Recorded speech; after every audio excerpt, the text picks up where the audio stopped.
খাবার টেবিলে বসে মাকে চোখ দিয়ে ইশারা করে বললাম আমার কথাটা বাবাকে বলার জন্য। মা ভয়ে ভয়ে বাবাকে বলল, তোমার ছেলে নাকি বন্ধুদের সাথে কক্সবাজারে ঘুরতে যাবে, সেখানে কয়েকদিন থাকবে, ওর নাকি 10,000 টাকা লাগবে।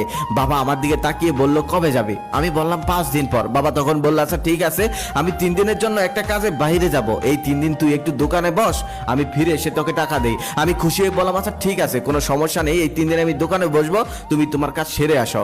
পরের দিন আমি সকালে দোকানে চলে গেলাম। আমাদের ছোট্ট একটি দোকান আছে, কাপড়ের দোকান, সেখানে 2জন কর্মচারীও আছে। আগে অনেকবার দোকানে গিয়েছি, তবে কখনোই দোকানে বসা হয়নি, দোকানে আমার এই প্রথম বসা। দোকানে আমার কাজ হলো কোন মাল কত টাকা দিয়ে কেনা আর কত টাকা বিক্রি করা সেটা লিখে রাখা, আর কাস্টমার আসলে কাপড় দেখানো। তারপর সেই কর্মচারীরা আমাকে কাজকর্ম বুঝিয়ে দিচ্ছিল। ঠিক সেই সময় সকাল সকাল একজন কাস্টমার আসলো, সে এসে 20-25টা শার্ট দেখলো, তবে একটাও তার পছন্দ হলো না, অবশেষে সে চলে গেল। আমি বিরক্ত হয়ে কাপড়গুলো গোছাচ্ছিলাম, তখন একজন কর্মচারী এসে বলল, ভাইয়া বিরক্ত হলে চলবে না, সবসময় হাসি মুখে থাকতে হবে, কিছু কিছু কাস্টমার এসে দোকানের সমস্ত কাপড় দেখে ফেলবে, তবে একটাও নিবে না, কিচ্ছু করার নেই, তারপরেও হাসি মুখে থাকতে হবে। তার কিছুক্ষণ পর আরেকটা ছেলে আসলো, সে এসে প্যান্ট দেখতে চাইলো, আমি তাকে কয়েকটা প্যান্ট দেখালাম, তারপর সে একটা প্যান্ট পছন্দ করলো। সেই প্যান্টটার কেনা দাম ছিল 1200 টাকা, আমি তার কাছে 1500 টাকা চাইলাম। সেই প্যান্টটা সে কিছুক্ষণ নাড়াচাড়া করে 300 টাকা বললো। আমার রাগি শরীরটা জ্বলতেছে, 1200 টাকা কেনা প্যান্ট 300 টাকা বলতেছে, তবে কিছুই বলতে পারছি না। তারপরে হাসি মুখে বললাম,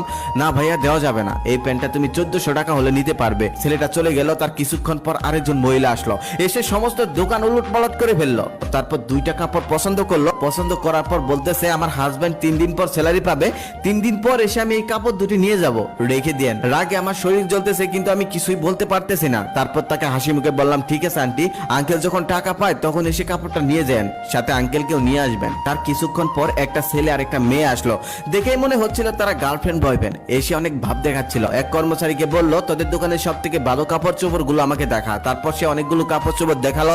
অনেকগুলো কাপড় চোপড় দেখার পর সে বলল, তোদের দোকানে আর ভালো কোনো কাপড় নেই? কর্মচারী তখন বলল, না ভাইয়া, আমাদের দোকানে এর থেকে ভালো কাপড় চোপড় আর নেই। তখন সে বিরক্ত হয়ে বলল, দূর, ফকিন্নি একটা দোকানে এসেছি, শুধু শুধু সময় নষ্ট করলাম। তখন আর সহ্য করতে পারলাম না, মুখ ফুটে বলেই ফেললাম, ভাইয়া আপনি তো বড় লোকের পোলা, তাহলে এখানে কেন এসেছেন?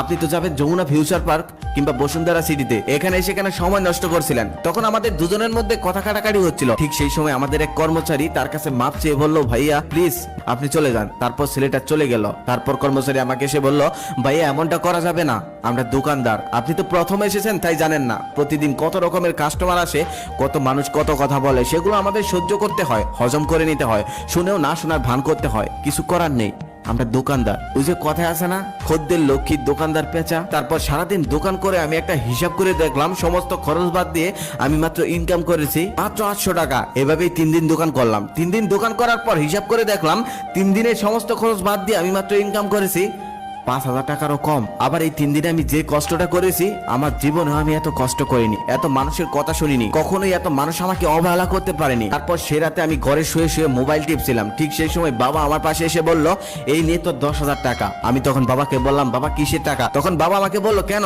তুই না বন্ধুদের সাথে কক্সবাজারে ঘুরতে যাবি, সেখানে না টাকা লাগবে? তখন আমি বললাম, না বাবা, আমি ঘুরতে যাব না, যে আমি 3 দিনে 5000 টাকা ইনকাম করতে পারলাম না, সেই আমি কক্সবাজারে গিয়ে 2 দিনে 10,000 টাকা ভাঙার ক্ষমতা রাখি না। আমাদের মতো মধ্যবিত্ত ফ্যামিলিদের এসব মানায় না। তখন বাবা বলতেছে, তোর তো পণ্ডিতি করতে হবে না, বন্ধুরা যাচ্ছে তুইও যা, সমুদ্রের বিশালতা দেখলে নিজের মনটাও বিশাল হয়ে যায়। তখন আমি বাবাকে বললাম, বাবা বিশালতা দেখার জন্য সমুদ্রের পাড়ে যেতে হয় না, বাবার চোখের দিকে তাকালেই হয়। তারপর আমি কক্সবাজার যাওয়াটা ক্যান্সেল করে দিলাম। রাতে খাবার টেবিলে বসে বাবাকে বলছিলাম, বাবা দোকানে 2 জন কর্মচারী রাখার কোনো দরকার নেই, কাল থেকে আমি দোকানে বসবো, একজন হলেই হবে। তার একটু পর বাবা মাকে বলতেছে, আজকে তরকারিতে এত ঝাল দিয়েছো কেন? চোখে পানি এসে যাচ্ছে। আমি খুব ভালোভাবেই বুঝতে পারলাম তরকারি ঝালের জন্য বাবার চোখে পানি আসেনি, বাবার চোখে পানি এসেছে আমার কথায়। শত কষ্টের মধ্যেও সন্তানদেরকে ভালো রাখার জন্য কত কষ্টই না করে তার, আর সেই সন্তান যখন বাবার পাশে দাঁড়ায় তখন সত্যি বাবারা কেঁদে ফেলে। তবে এই কান্না দুঃখের কান্না নয়,